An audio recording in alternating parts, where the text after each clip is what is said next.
कडमेश्वर येथील सुदर्शन गेस्ट हाऊसवर पोलिसांची मोठी धाड. देह व्यापाराच्या काळ्या कारभाराचा पर्दाफाश करून 2 आरोपींना अटक, तर नागपूरच्या पीडित महिलेची सुरक्षित सुटका. नागपूर ग्रामीण पोलिसांच्या अनैतिक मानवी वाहतूक प्रतिबंधक कक्षाने कडमेश्वर पोलीस ठाण्याच्या अंतर्गत येणाऱ्या आकाशनगर परिसरातील सुदर्शन गेस्ट हाऊसवर एक मोठी छापमार कारवाई केली आहे. या धडक कारवाईत तिथे सुरू असलेल्या अवैध देह व्यापाराच्या काळ्या कारभाराचा पर्दाफाश करण्यात आला असून यामुळे संपूर्ण परिसरातील अवैध धंदेवाल्यांमध्ये मोठी खळबळ उडाली आहे.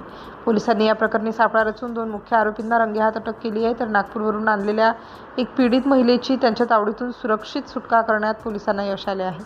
प्राप्त विश्वसनीय माहितीनुसार अनैतिक मानवी वाहतूक प्रतिबंधक कक्षाला 5 जून 2026 रोजी एका गुप्त बातमीदाराकडून खात्रीशीर माहिती मिळाली होती की जितेंद्र गोविंद कोल्हे नामक व्यक्ती स्वतःच्या आर्थिक फायद्यासाठी असहाय्य महिला आणि मुलींना पैशांचे आमिष दाखवून या दलदलीत ढकलत आहे. तो स्वतःच्या मालकीच्या सुदर्शन गेस्ट हाऊसमध्ये बाहेरून लोकांना बोलावून अनैतिक कृत्य करून घेत होता. या माहितीची सत्यता तपासल्यानंतर वरिष्ठ पोलीस अधिकाऱ्यांच्या मार्गदर्शनाखाली पोलिसांच्या विशेष पथकाने सदर परिसराची घेराबंदी करून अचानक छापा टाकला. तिथे झडती दरम्यान पथकाला त्या ठिकाणचा व्यवस्थापक अजय नंदकिशोर डेहरिया वयाचे 29 वर्ष, राहणार लुघरवाडा, डाकघर बिंजावाडा, तहसील व जिल्हा सिवनी, मध्य प्रदेश हा मिळून आला.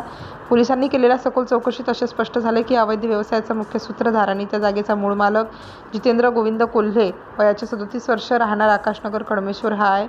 पंचाच्या उपस्थितीत जेव्हा पोलीस पथकाने परिसरातील खोली क्रमांक 2ची बारकाईने तपासणी केली तेव्हा तिथे नागपूर शहरातून आलेली पीडित महिला आढळून आली.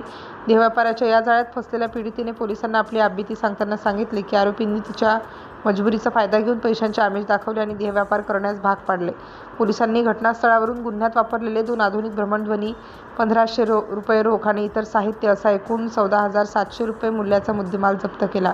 अनैतिक मानवी वाहतूक प्रतिबंधक कक्ष आणि स्थानिक पोलीस ठाण्याच्या संयुक्त पथकाने दोन्ही आरोपींविरुद्ध कडमेश्वर पोलीस ठाण्यात कलम 143, 3.5 आणि स्त्रिया व मुली अनैतिक व्यापार प्रतिबंध अधिनियमाच्या कलम 345 अंतर्गत गुन्हा नोंदवून त्यांना अटक केली असून पुढील कायदेशीर तपास सुरू आहे.